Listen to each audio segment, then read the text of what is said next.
آیت نمبر 25 کے 26۔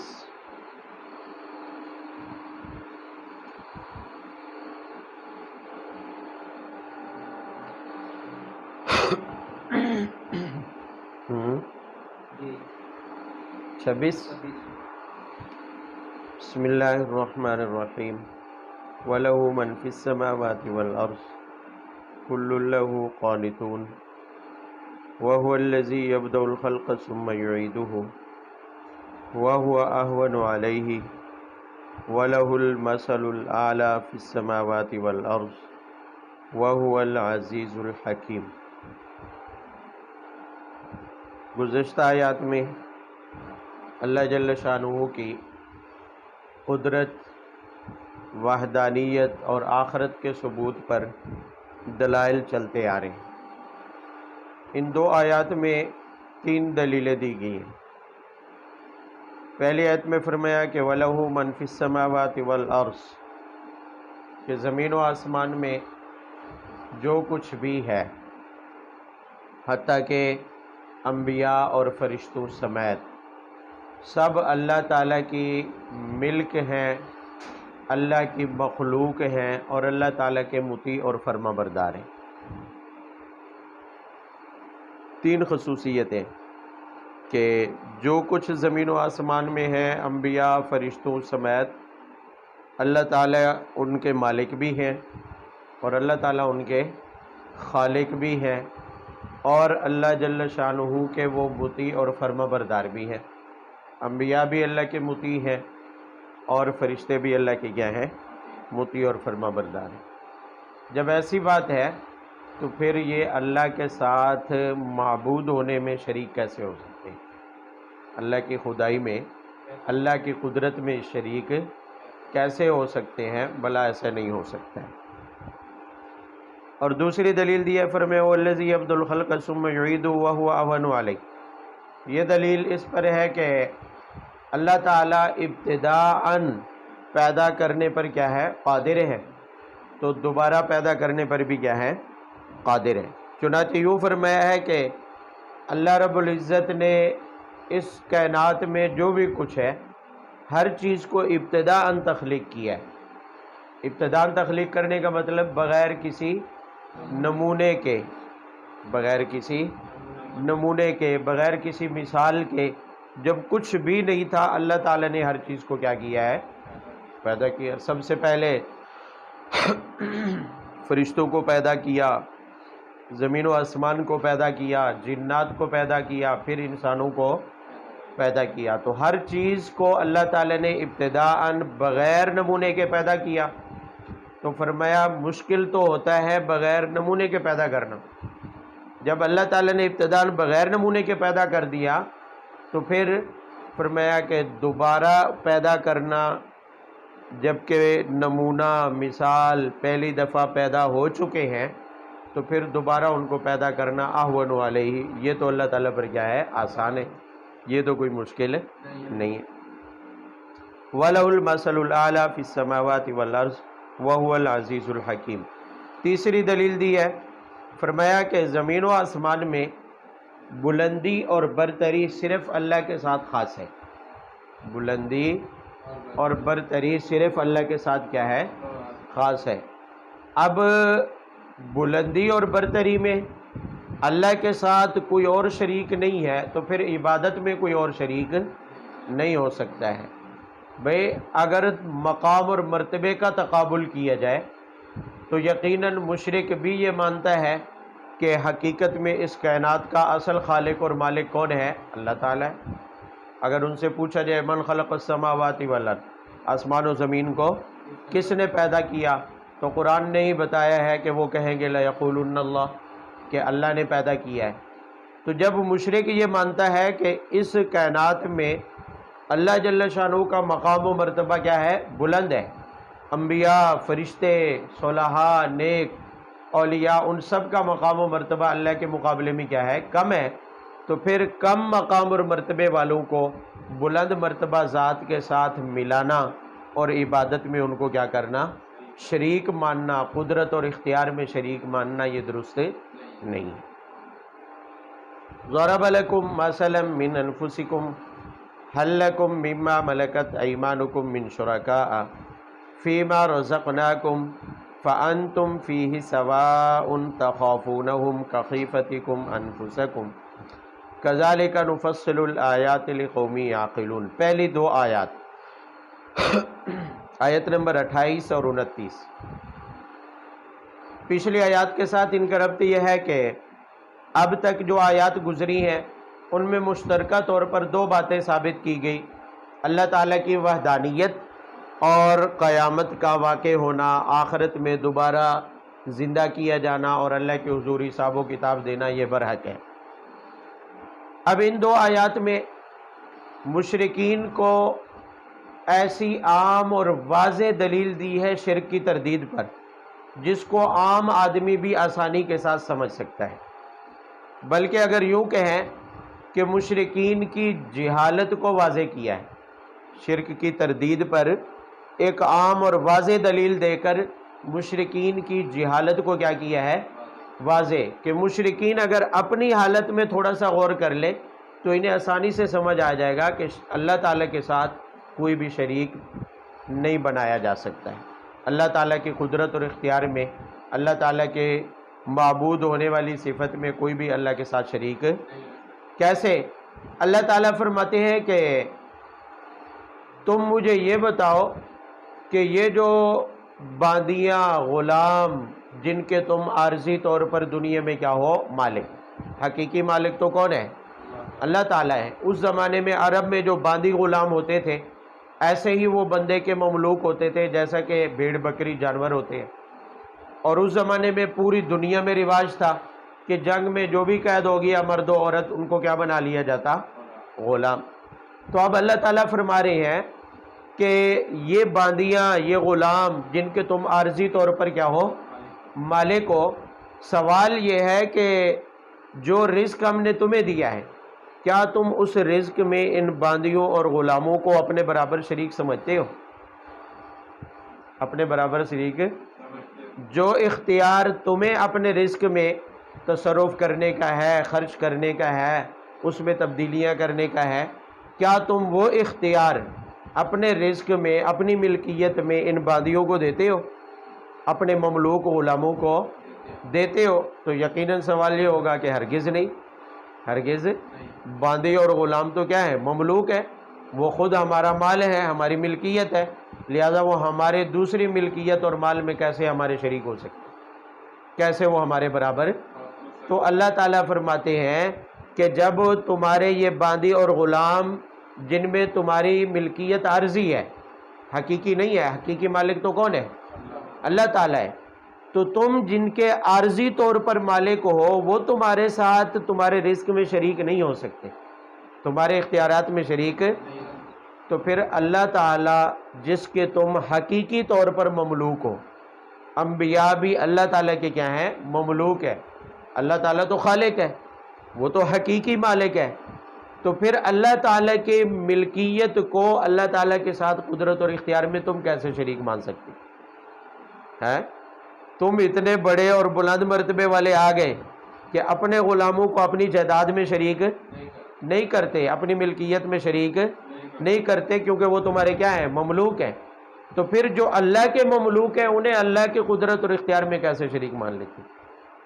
بھئی انبیاء بھی تو اللہ کی مملوک ہیں، اللہ کی مخلوق ہے، اور فرشتے بھی، اولیاء بھی، صلحاء بھی، دنیا کا ہر انسان، ہر مخلوق، ہر جاندار یا بے جان کوئی بھی چیز ہے جس کو اللہ نے پیدا کیا ہے وہ سب کی سب اللہ کی مملوک ہے، تو تمہارے مملوک تمہارے شریک نہیں بن سکتے، تو اللہ تعالیٰ کے مملوک اللہ کے شریک کیسے ہو سکتے؟ تو فرمایا کہ یہ تمہاری کیا ہے؟ جہالت ہے۔ اور پھر مزید فرمایا صرف اتنا نہیں، فرمایا ایک اور سوال اسی پر کیا ہے، فرمایا کہ یہ جو باندی اور غلام ہیں انہیں تم اپنے مال میں، اپنے رزق میں شریک سمجھ کر کیا تم اسی طرح اس سے ڈرتے رہتے ہو جیسے ایک آزاد آدمی تمہارے ساتھ کسی تجارت میں اور مال میں پارٹنر ہوتا ہے، شریک ہوتا ہے، جیسے تم اپنے شریک سے کیا ہے؟ ڈرتے ہو؟ بھئی دو آزاد آدمی برابر کے حصے دار ہیں، دکان میں کسی کاروبار میں شریک ہے، تو ایک دوسرے سے کیا ہے؟ ڈرتے ہیں مال میں تصرف کرتے ہوئے کہ کہیں دوسرا جو ہے مجھے غلطی کرتے ہوئے پکڑ نہ لے، میری غلطی کہیں پکڑ نہ لے۔ تو فرمایا کیا تم اپنے ان غلاموں سے بھی ڈرتے ہو اپنے مال میں تصرف کرتے ہوئے؟ تو یقیناً جواب ہوگا کہ نہیں، غلاموں سے کیسا ڈر، وہ تو ہمارے مملوک ہے۔ تو اللہ تعالیٰ فرماتے ہیں پھر جب غلاموں سے جو تمہارے مملوک ہے تمہیں کوئی ڈر نہیں ہے، تو پھر اللہ تعالیٰ کے جو مملوک ہیں تم انہیں اللہ کا شریک بنا کر ان سے کیوں ڈراتے پھرتے ہو؟ ان سے کیوں ڈراتے پھرتے ہو؟ وہ بھی مملوک ہیں، اللہ کی مخلوق ہیں، تو وہ اللہ کے جیسے اللہ سے ڈرنا ہوتا ہے اللہ کی مخلوق سے ویسا ڈرنا یہ تو کیا ہے؟ شرک ہے۔ جیسے اللہ کی تعظیم ہوتی ہے ویسے اللہ کی مملوک کی تعظیم کرنا یہ کیا ہے؟ شرک ہے۔ جیسے اللہ کی عبادت ہوتی ہے ویسے اللہ کے مملوک کی کیا کرنا؟ عبادت کرنا یہ کیا ہے؟ شرک ہے۔ تو فرمایا شرک کی واضح طور پر دلیل اور مثال خود تمہاری ذات میں موجود ہے، اور اتنی واضح ہے اگر تمہیں یہ بھی سمجھ نہیں آتی اور اس کو تسلیم نہیں کرتے تو پھر یہ تمہاری بڑی جہالت کی دلیل ہے، تمہارے جاہل ہونے کی کیا ہے؟ دلیل ہے۔ اتنی بات تو ہر ایک کو کیا ہے؟ سمجھ میں آ جاتی ہے کہ بھلا مملوک مالک کے ساتھ کیسے شریک ہو سکتا ہے؟ تو پھر مملوک انبیاء بھی ہیں، صلحاء بھی ہیں، اولیاء بھی ہیں، وہ اللہ کے ساتھ کیسے شریک ہو سکتے ہیں اللہ تعالیٰ کی قدرت اور اختیار میں؟ بل اتبع الذین ظلموا اہواءہم بغیر علم فمن یہدی من اضل اللہ وما لہم من ناصرین۔ اس آیت میں اسی دلیل پر نتیجہ بیان کیا ہے۔ فرمایا کہ جب واضح مثال اور دلیل شرک کی تردید پر خود مشرکین کی اپنی ذات میں موجود ہے اور اتنی واضح دلیل کو وہ بھی نہیں جانتے تو اس کی وجہ کیا ہے؟ فرمایا وجہ یہ ہے کہ دراصل وہ کسی علم اور دلیل کے اوپر نہیں چل رہے، وہ تو سراسر جہالت پر چل رہے ہیں اور اپنی خواہشات کی پیروی میں لگے ہوئے ہیں۔ ان کی خواہشات یہ ہیں، ان کی نفسانی خواہشات ہیں کہ اللہ کے برابر یہ معبود بھی کیا ہے؟ اللہ کے برابر قدرت اور اختیار رکھتے ہیں، لہذا ان کو سجدہ کر لیا جائے، ان کی پوجا کر لی جائے، بغیر کسی دلیل کے اپنی جہالت اور خواہش نفس کی پیروی میں وہ ان معبودان باطلہ کی پیروی کیے جا رہے ہیں۔ تو یہ حقیقت میں ظلم ہے، کیونکہ ظلم کہتے ہیں وضع الشیء فی غیر محلہ، چیز کو اس کے غیر محل میں رکھنا۔ محل تو عبادت کا اللہ تعالیٰ کی ذات ہے، جبکہ یہ بغیر کسی دلیل اور علم کے اللہ تعالیٰ کے ساتھ عبادت کو خاص کرنے کی بجائے دوسرے لوگوں کو، دوسری مخلوق کو اللہ کے کیا بناتے ہیں؟ عبادت میں شریک بناتے ہیں۔ فرمایا فَمَن يَهْدِ مَنْ أَضَلَّ اللَّهُ، جس کو اللہ گمراہ کر دے اس کو کوئی ہدایت نہیں، چونکہ ان لوگوں نے شرک کر کے ہدایت کی صلاحیت کھو دی ہے، اس لیے اللہ تعالیٰ کی طرف سے انہیں ہدایت کی توفیق بھی نہیں ملتی ہے۔ وَمَا لَهُم مِّن نَاصِرِينَ، اب انہیں کوئی ہدایت دینے کے لیے کوئی ان کا مددگار بھی نہیں ہو سکتا ہے۔ فَأَقِمْ وَجْهَكَ لِلدِّينِ حَنِيفًا فِطْرَةَ اللَّهِ الَّتِي فَطَرَ النَّاسَ عَلَيْهَا لَا تَبْدِيلَ لِخَلْقِ اللَّهِ ذَلِكَ الدِّينُ الْقَيِّمُ وَلَكِنَّ أَكْثَرَ النَّاسِ لَا يَعْلَمُونَ۔ یہاں سے لے کر آیت نمبر 32 دو آیات ہیں، پیچھے شرک کی تردید پر دلیل تھی اور آنے والی آیت میں توحید پر چلنے کا حکم دیا جا رہا ہے کہ جب اتنے دلائل سے یہ ثابت ہو گیا کہ شرک کوئی چیز نہیں ہے، شرک کا بندے کے پاس کوئی جواز ہی نہیں ہے، تو پھر بندے کو اقیم وجہک للدین حنیفہ، آپ صلی اللہ علیہ وسلم کے واسطے سے پوری امت کو حکم دیا جا رہا ہے کہ پھر اپنا چہرہ اس دین اسلام کے لیے، توحید کے لیے سیدھا رکھو، یکسو ہو جاؤ، باقی تمام ادیان اور مذاہب سے کٹ جاؤ۔ دنیا میں جتنے بھی دین بنے ہوئے ہیں، یاد رکھیے دین صرف چند عقائد اور اعمال کا نام نہیں ہے، دین کہتے ہیں پوری زندگی، دنیا کی جو انسان کی پوری زندگی ہے، ہر شعبہ زندگی سے متعلق اس میں احکام کیا ہو موجود ہو، اسے دین کہا جاتا ہے۔ تو دین کا تعلق بندے کی زندگی کے ہر لمحے کے ساتھ ہے۔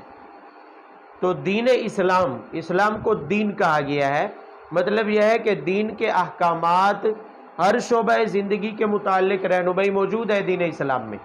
تو لہذا جب ایسی بات ہے، اقیم وجہک للدین حنیفہ، پھر یکسو ہو کر صرف دین اسلام پر کیا ہے عمل کرو، عمل پیرا ہو جاؤ، توحید کے اوپر چلو۔ باقی جتنے بھی دین گڑے ہوئے ہیں، کوئی قیامت کا انکار کر رہا ہے، کوئی اللہ کی وحدانیت کا کیا کر رہا ہے انکار کر رہا ہے، کوئی سود کے اوپر چل رہا ہے، کوئی مالی معاملات میں اور تجارت میں اللہ تعالیٰ کے احکامات کی خلاف ورزی کر رہا ہے، تو فرمایا جتنے بھی باقی دین گڑے ہوئے ہیں ان سے کیا ہو جاؤ، کٹ جاؤ، صرف دین اسلام کے اوپر عمل پیرا رہو اور توحید کے اوپر کیا ہے جمے رہو، توحید کے اوپر کیا ہے جمے رہو۔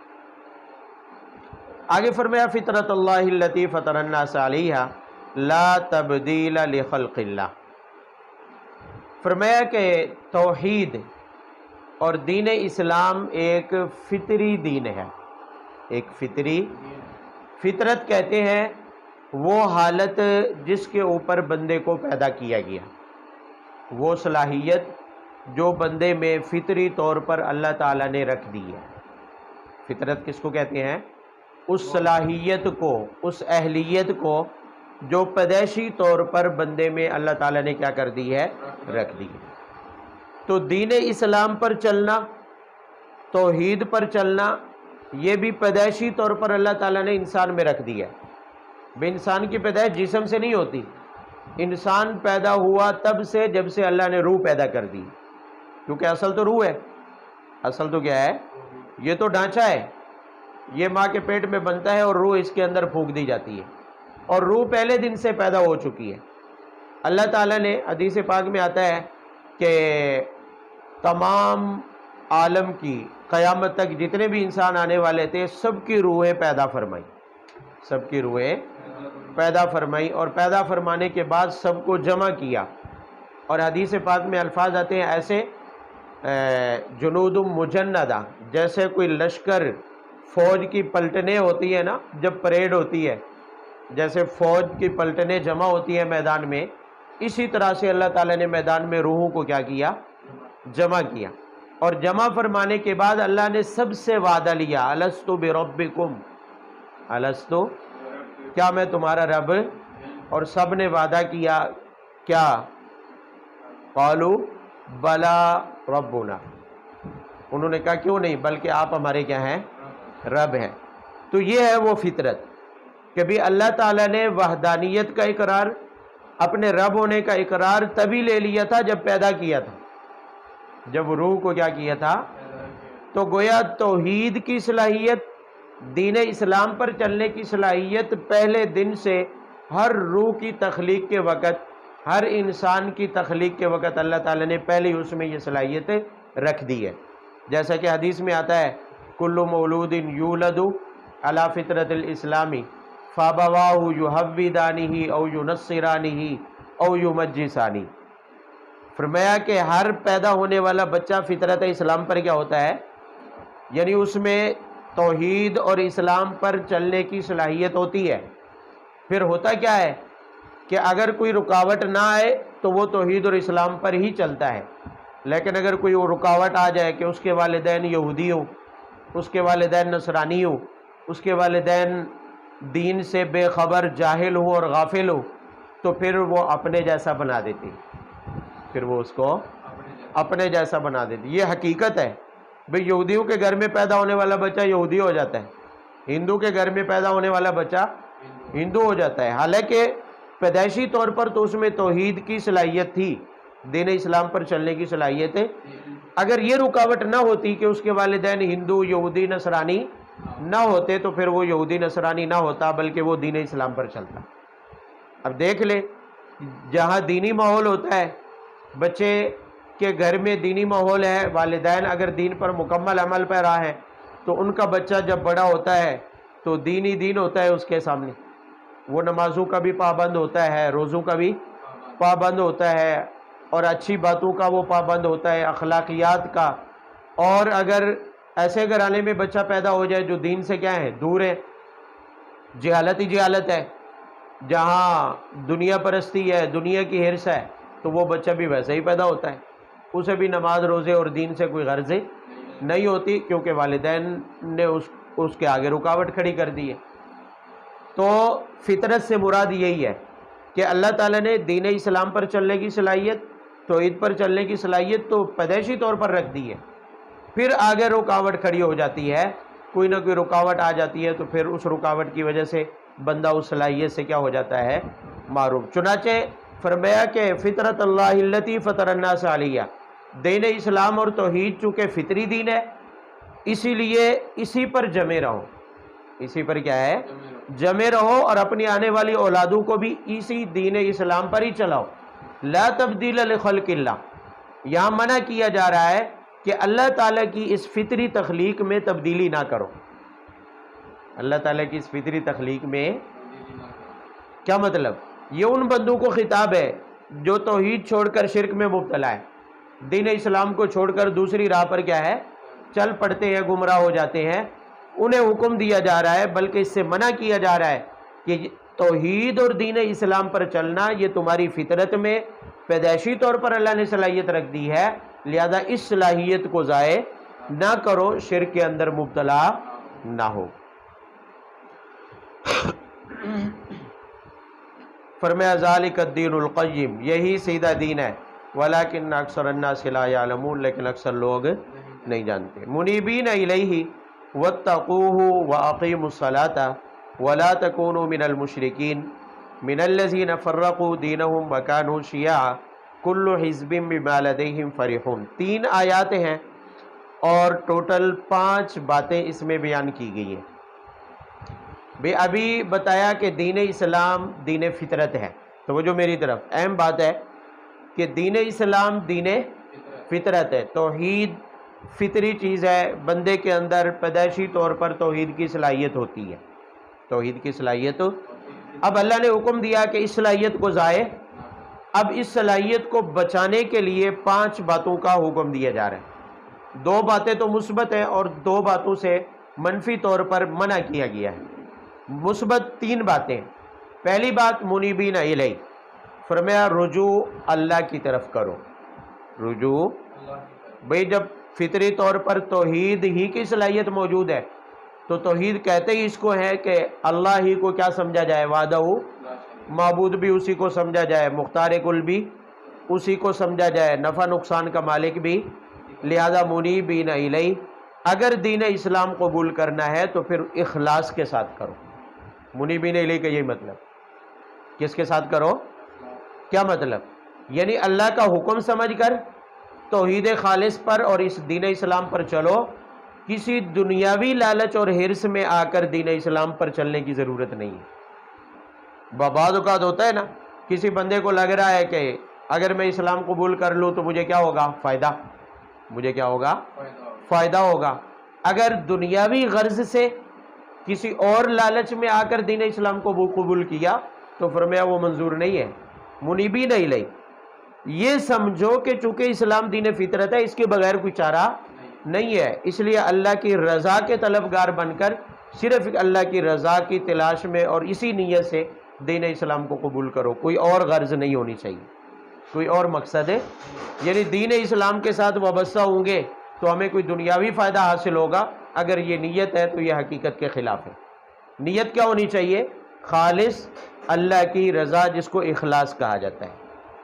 اسی طرح بعض لوگوں کی عادت ہوتی ہے بھی چلو مشکل حالات ہیں، نماز پڑھیں گے تو تنگیاں دور ہو جائیں گی، نماز پڑھیں گے تو تنگیاں نہیں۔ بھئی نماز دین اسلام کا حکم ہے، فطری طور پر اس کو پڑھنا لازم ہے، اللہ کی عبادت ضروری ہے، اللہ کی رضا کی نیت سے پڑھے، باقی مشکلات میں مدد اللہ تعالیٰ سے مانگتے ہیں، مصیبت میں مدد اللہ تعالیٰ سے، تنگی میں کشادگی اللہ تعالیٰ سے مانگتے رہیں۔ اس نیت سے روزے رکھنا شروع کر دینا، اس نیت سے نمازیں پڑھنا شروع کر دینا بھی چلو دنیا کا کوئی فائدہ حاصل ہو جائے، نہیں۔ منیبین الیہ، اخلاص کے ساتھ اللہ کی طرف رجوع کرو، اسلام پر اخلاص کے ساتھ چلو، کوئی اور غرض اسلام پر چلنے کی، کیونکہ یہ دین فطرت ہے، اور جو چیز پیدائشی طور پر فطری طور پر اللہ نے رکھ دی ہے، اس صلاحیت کو حاصل کرنے کے لیے کسی اور لالچ کی ضرورت نہیں ہے، اس پر تو چلنا پڑے گا کیونکہ وہی فطرت ہے اصل۔ اگر اس سے ہٹیں گے تو گویا آپ فطرت سے کیا ہے؟ ہٹ رہے ہیں، خلاف فطرت کام پر چل رہے ہیں۔ یہی وجہ ہے کہ بندہ کسی بھی اور راستے پر چلتا رہے دین اسلام کے علاوہ، دل کبھی مطمئن نہیں ہوتا جب تک کہ خالص توحید اور اللہ کی یاد کے ساتھ وابستہ، ہاں اللہ کی یاد کے ساتھ وابستہ ہو جائے، خالص توحید کے ساتھ وابستہ، دنیا میں جتنی مرضی تنگیاں آ جائے دل پھر بھی کیا رہے گا؟ مطمئن رہے گا، کیونکہ وہ فطرت پر ہے، اور جب فطرت کے اوپر رہے گا تو وہ مطمئن رہے گا۔ اس کی مثال یوں لے لے کہ بھی کوئی مشین ایجاد کی گئی ہے بار برداری کے لیے، وزن اٹھانے کے لیے، اب اس کی کیپیسٹی ہے مثلا 50 ٹن کی، اور ہم اس کے اوپر 100 ٹن لاد دیتے ہیں، تو کیا خیال ہے؟ وہ اس پر بوجھ جو اضافی لادا گیا ہے وہ اس کے لیے مشکلات کا باعث ہوگا یا نہیں ہوگا؟ ٹوٹ پھوٹ کا شکار ہوگی یا نہیں ہوگی؟ لیکن اگر وہی جتنی کیپیسٹی ہے اس کی اتنا ہی وزن اگر لادا جائے تو پھر کوئی پریشانی کی بات ہے۔ تو اللہ تعالیٰ نے انسان کو پیدائشی اور فطری طور پر جس توحید پر، اللہ کی یاد پر اور دین اسلام پر چلنے کے لیے بنایا ہے، جب تک اس پر رہے گا دل مطمئن رہے گا۔ دنیا کے اندر جو چیزیں ضروریات ہیں وہ اگر اس کی پوری نہ بھی ہوں، دنیا میں جتنی بظاہر مشکلات ہی کیوں نہ ہو، دل اس کا مطمئن رہے گا۔ لیکن اگر اس فطری صلاحیت سے، دین اسلام سے اور توحید سے اور ذکر اللہ سے دور ہو جائے، ذکر اللہ سے، اللہ کی یاد سے علیحدہ ہو جائے اور کسی دوسرے راستے پر چل پڑے، گناہوں کی راہ پر چل پڑے، تو پھر اس صورت میں کبھی بھی اس کا دل مطمئن ہے۔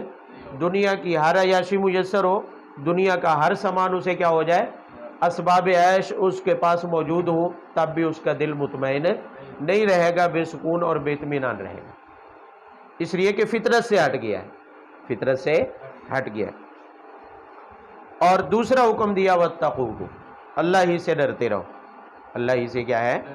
ڈرتے رہو۔ بھئی جب توحید فطری طور پر موجود ہے، اللہ ہی ایسی ذات ہے کہ جس سے کیا ہے؟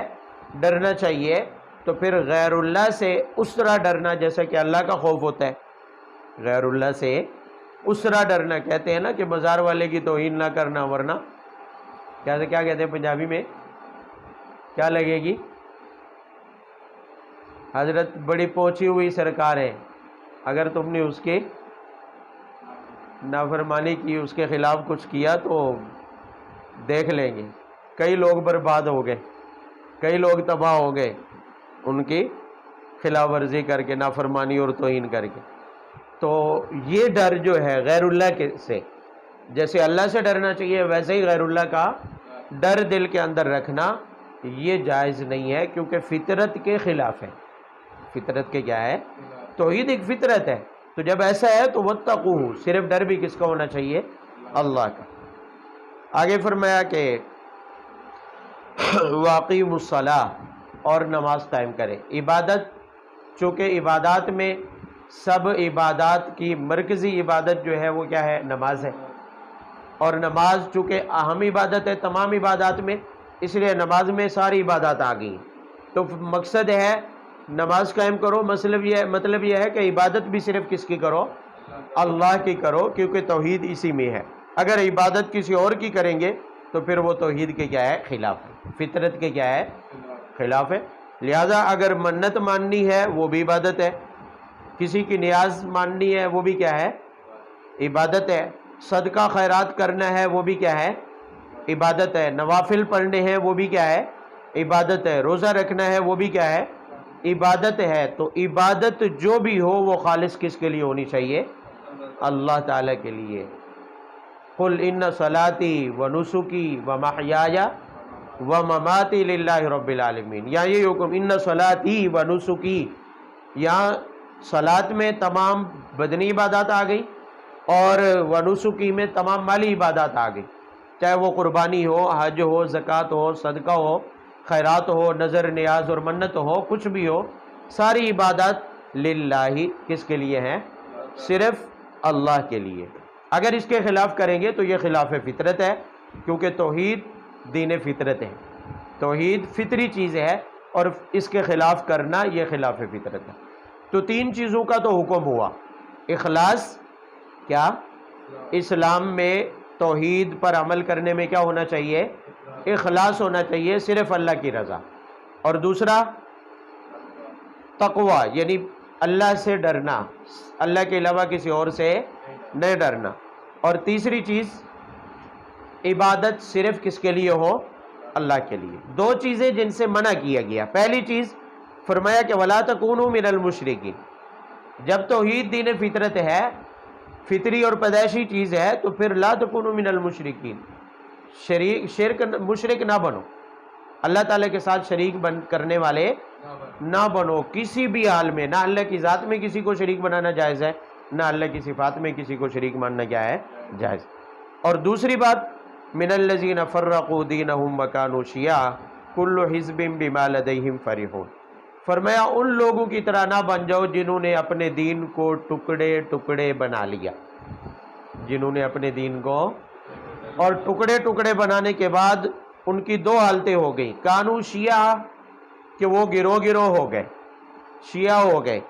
شیعہ مانا لفظی مانا ہوتا ہے اس کا فرقہ فرقہ ہو گئے، ٹکڑیاں ٹکڑیاں ہو گئے. بھائی جواد کل حزب بما لدیہم فرحون. اور دوسری حالت یہ ہے کہ فرقہ فرقہ ہونے کے بعد، گروہ در گروہ ہونے کے بعد، وہ اپنے جو ان کے پاس الٹی سیدھی جو عبادات، جو مذہب، جو عقائد اور نظریات ان کے پاس ہیں، وہ اسی پر خوش ہیں.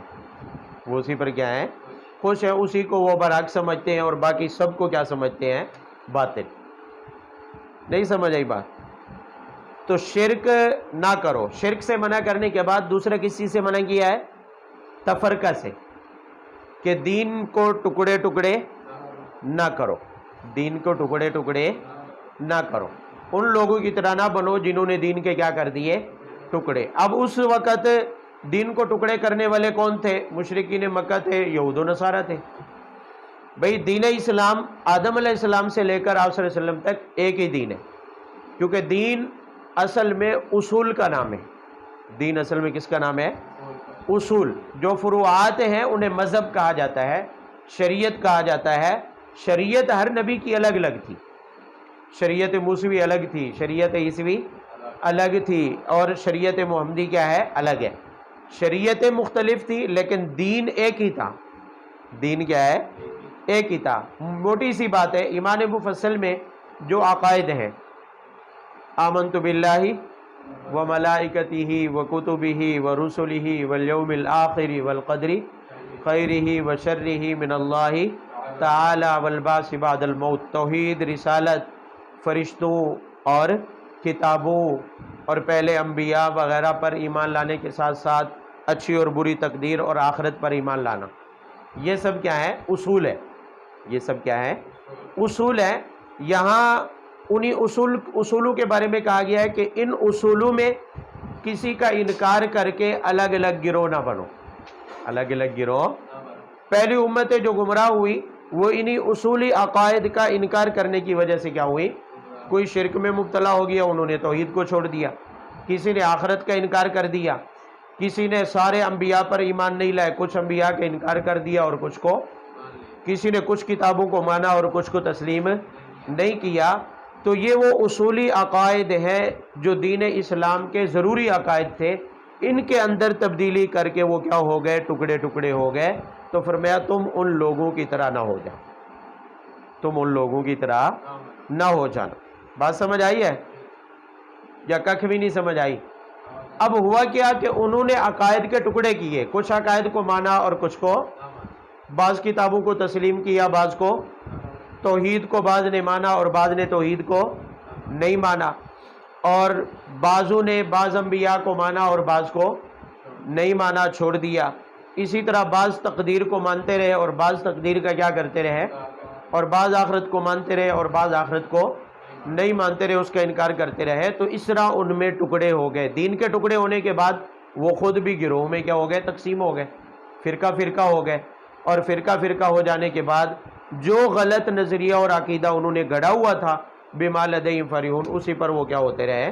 خوش ہوتے رہے اور دعوے کرتے رہے. جیسے یہود بھی کہتے تھے نحن ابناء اللہ و احباؤ، ہمارا جو یہودی مذہب ہے جو ہم نے گڑھا ہوا ہے بس یہی برحق ہے، اور ہم ہی اسی مذہب کو ماننے والے جس کا نام یہودی ہوگا وہی جنت میں جائے گا، باقی سب کیا ہے؟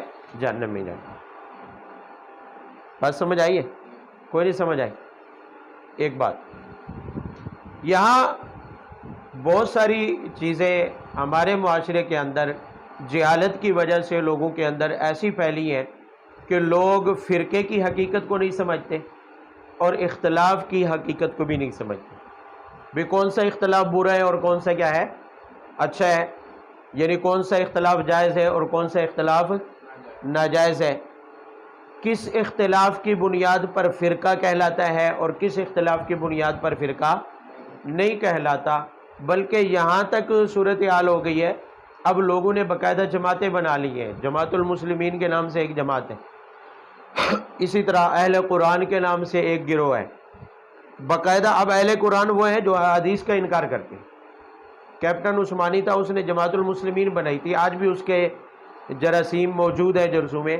وہ کہتا تھا کہ سب بس مسلم ہے، ہم کیا ہے مسلم ہے، یہ جو حنفی، شافعی، دیوبندی، بریلوی، اہل حدیث یہ فرقے ہیں محمدی، یہ ہمارا نام اللہ تعالیٰ نے سماکم المسلمین کیا رکھا ہے مسلم رکھا ہے، لہذا مسلم نام رکھو، یہی حق ہے، باقی سب باطل ہے۔ اب ذرا انصاف سے بتائیں، ایک بندہ اپنی جماعت بنا کر نام رکھ لیتا ہے کہ ہم کیا ہیں مسلم ہیں، تو کیا اس کی جماعت کے علاوہ باقی سارے غیر مسلم ہو گئے ہیں؟ اچھا چلے اس کو بھی چھوڑ دیں، ٹھیک ہے نام مسلم رکھ لیا، لیکن عقیدہ اور نظریہ یہ ہے کہ رسول اللہ کی احادیث کچھ نہیں۔ عقائد اور نظریات ایسے ہیں جو بعض اوقات توحید سے بھی ٹکراتے ہیں، عذاب قبر کا منکر ہو، آخرت کی بعض صورتوں کا کیا ہو، جنت اور جہنم میں تعویل کرتا ہو، اس کا انکار کرتا ہو، بہت سارے اس کے عقائد اور نظریات قرآن کے بھی کیا ہوں خلاف ہو، تو صرف مسلمان نام رکھ لینے سے کیا یہ سمجھا جائے گا کہ وہ فرقہ نہیں ہے یا وہ حق پر ہے؟ بھئی اصل چیز تو یہ ہے کہ نجات کے لیے تو ضروری ہے کہ وہ عقائد نظریات تسلیم کیے جائیں جو اللہ کے نبی لے کر آئے ہیں اور قرآن و حدیث میں بیان ہوئے۔ نام چاہے جو مرضی رکھ لے، نام سے کیا فرق پڑتا ہے؟ وہاں جو کہا گیا ہوا سماکم المسلمین، وہاں بھی اس کا یہی مطلب ہے، مسلمین کا معنی کیا ہے فرما برداری کرنے والے، یعنی اللہ کے نبی جو احکام لے کر آئے ہیں، عقائد اور نظریات لے کر آئے ہیں، اس کو تسلیم کرنا۔ اب ایک بندہ نام مسلم رکھ لیتا ہے، عقائد و نظریات قرآن و حدیث کے کیا ہے نبی اور صحابہ کے خلاف ہے، تو کیا وہ حق پر ہو جائے گا؟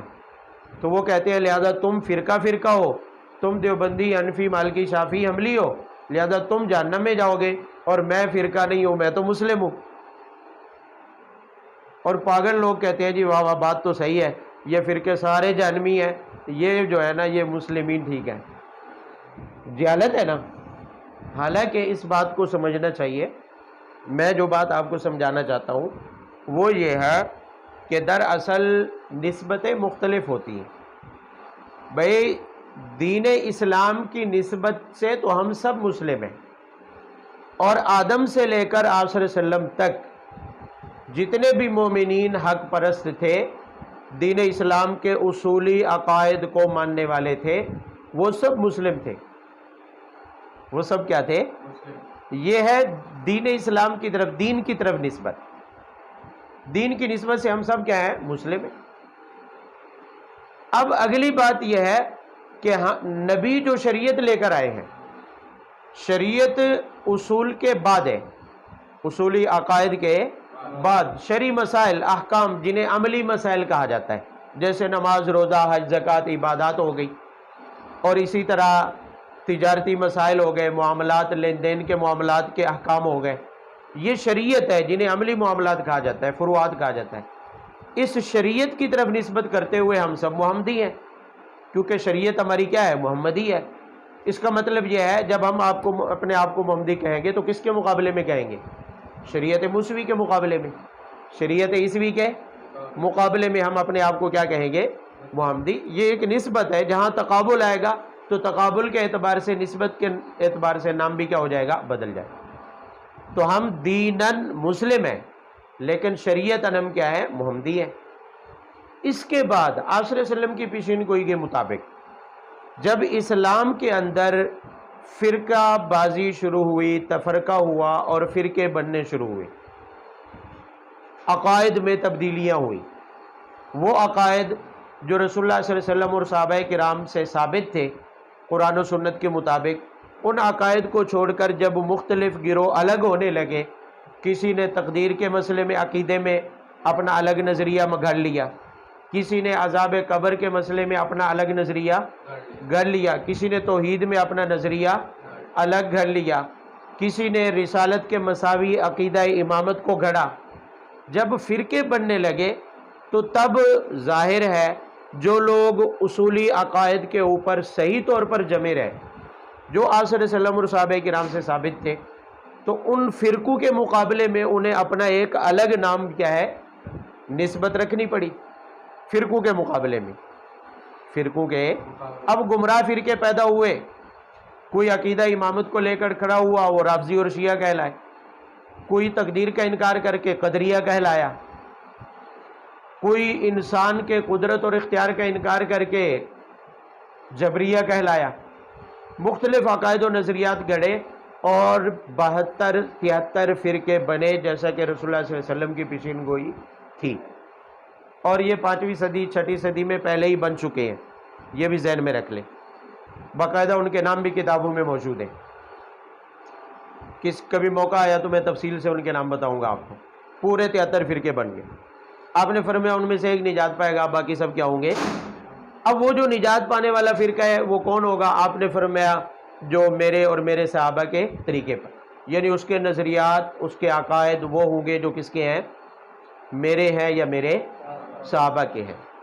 اب اس کی مناسبت سے حضرت عبداللہ ابن عباس سے تفسیر قرطبی میں منقول ہے، فرمایا ہمو اہل السنت والجماعہ، وہ اہل سنت والجماعت، یعنی جو آپ صلی اللہ علیہ وسلم کے طریقے پر اہل سنت والجماعت، صحابہ کے طریقے پر.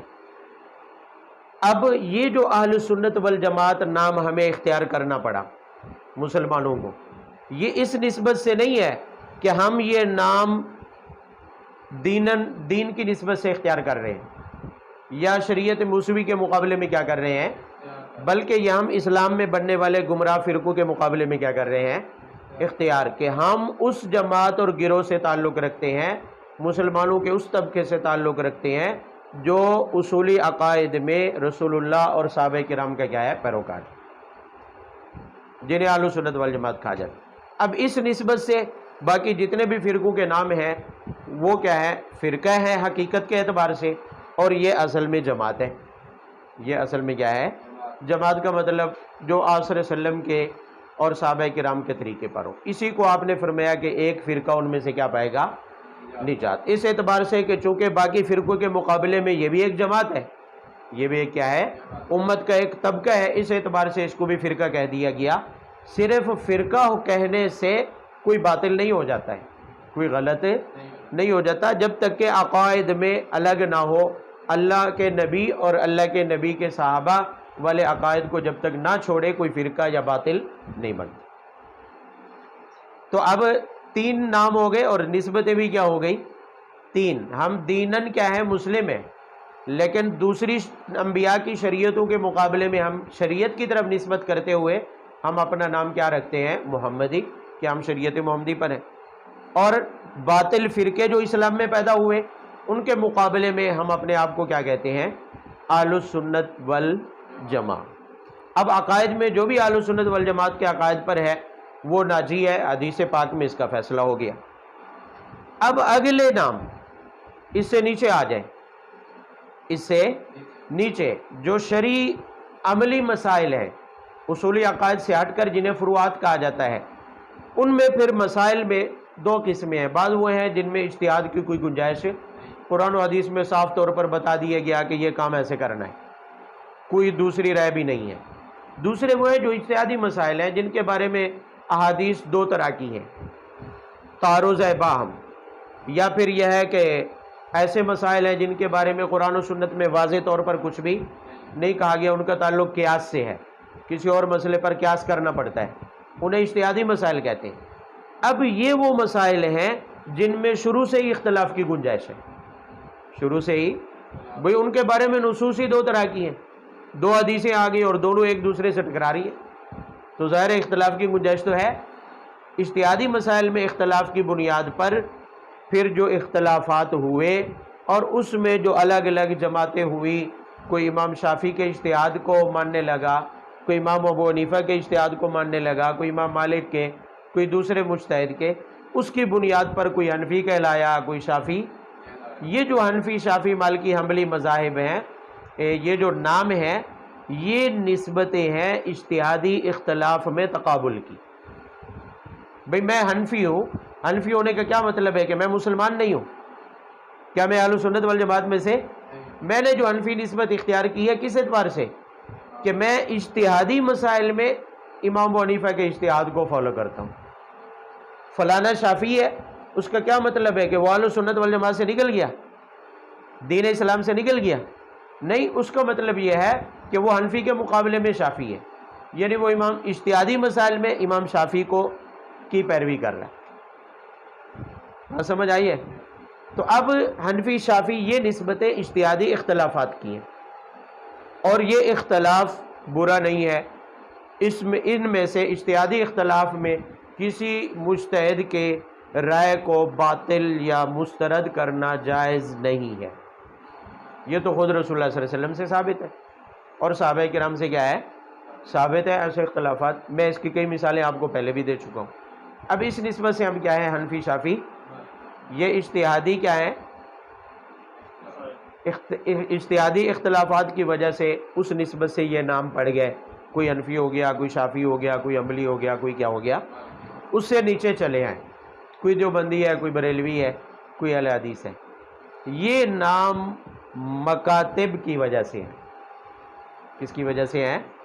بھئی دیوبند میں مدرسہ تھا، وہاں سے پڑھنے والے اور ان کے آگے شاگردوں کے شاگرد اور مدارس سے پڑھنے والے جو تھے انہیں کیا کہا جاتا ہے؟ دیوبند۔ یہ دیوبندی نسبت مکتب کی ہے۔ دیوبند کا مطلب یہ ہے کہ ہم اس مدرسے کے پڑھے ہوئے یا ان کے ساتھ تعلق رکھتے ہیں جو مدرسہ دیوبند کے اندر پڑھتے رہے یا ان کے شاگردوں کے کیا ہے۔ اسی طرح بریلوی نسبت ہے، یہ بھی فرقہ نہیں ہے، بریلوی نام فرقے کا نہیں ہے بلکہ مکتب کا ہے، جس کو مسلک کہتے ہیں۔ بریلی شہر میں مدرسہ تھا، وہاں کے پڑھے ہوئوں کو بریلوی کہنے لگے، شہر کی نسبت سے اور مدرسے کی نسبت سے۔ تو یہ جو بریلوی دیوبندی اہل حدیث نسبت ہے، یہ مکتب کی طرف منسوب ہے، مکتب کے اعتبار سے یہ نسبتیں ہیں، فرقے کے اعتبار سے یہ نسبتیں نہیں ہیں۔ بات سمجھ آ رہی ہے؟ تو مکتب کی طرف ہونے والی نسبت بھی فرقہ نہیں ہے، اجتہادی مذاہب اور مسالک کی طرف ہونے والی نسبت بھی فرقہ نہیں ہے، اور اس نسبت کی بنیاد پر کسی کو باطل، کسی کو حق سمجھنا یہ بھی درست نہیں ہے۔ اب اگلی بات سمجھے، برا کیا ہے؟ فرقہ ہے۔ برا کیا ہے؟ فرقہ۔ اور فرقہ بنتا ہے اصولی عقائد میں اختلاف کی وجہ سے، اصولی عقائد میں، اور میں نے کہا فرقے پہلے ہی پورے۔ اب کوئی مکتب کی طرف منسوب ہے، کوئی دیوبندی، کوئی بریلوی، کوئی اہل حدیث، کوئی حنفی، کوئی شافعی، کوئی مالکی، کوئی حنبلی، کوئی جو مرضی جماعت بنا کے اپنی جماعت کا نام اور رکھ لے، جماعت، مکتب، مسلک، اجتہادی مذہب کی طرف منسوب ہو کر کوئی بھی نام رکھتا ہے تو اسے فرقہ بھی نہیں کہا جائے گا اور اسے باطل بھی۔ اس کا باطل یا حق ہونے کا فیصلہ اسی اصولی عقائد کے اختلاف پر ہوگا کہ یہ جتنے بھی مکاتب ہیں، مکتب بریلوی ہے، مکتب اہل حدیث ہے، مکتب دیوبند ہے، یا اجتہادی مسالک ہیں، حنفی، شافعی، مالکی، حنبلی، ان کے عقائد اور نظریات کو دیکھا جائے گا۔ جس کا نظریہ گمراہ فرقوں میں سے کسی کے ساتھ ملے گا وہ اسی فرقے کے نام سے منسوب ہوگا، اس کا حکم بھی وہی ہوگا کہ جو نظریہ جس کے ساتھ ملے گا اگر باطل فرقوں کے ساتھ ملتا ہے تو اس کا وہ نظریہ کیا سمجھا جائے گا؟ باطل۔ اگر حق فرقہ اہل سنت والجماعت کے ساتھ ملتا ہے تو اسے اہل سنت والجماعت میں سے سمجھا جائے گا۔ تو مکاتب کی بنیاد پر، اجتہادی اختلافات کی بنیاد پر جو نام پڑ گئے، یہ نسبتیں پڑ گئی ہیں، یہ فرقہ نہیں ہے، یہ فرقہ نہیں ہے۔ یہ بہت بڑی جہالت ہے، عام لوگوں کو، بیچارے جو دین سے غافل ہیں، لا علم ہوتے ہیں، ان کو ورغلایا جاتا ہے کہ جی ہم صرف مسلم نام رکھیں گے، پھر مسلم نام رکھ کے جتنے مرضی گپلے کرو عقائد میں، بھلے حدیث کا انکار کرو، توحید کا انکار کرو، بھلے جتنے مرضی اصولی عقائد اور نظریات میں گپلے کرو، کہتے ہیں مسلم نام رکھ لیا تو ہم فرقے سے پاک ہو گئے، بس ہم حق پر ہیں۔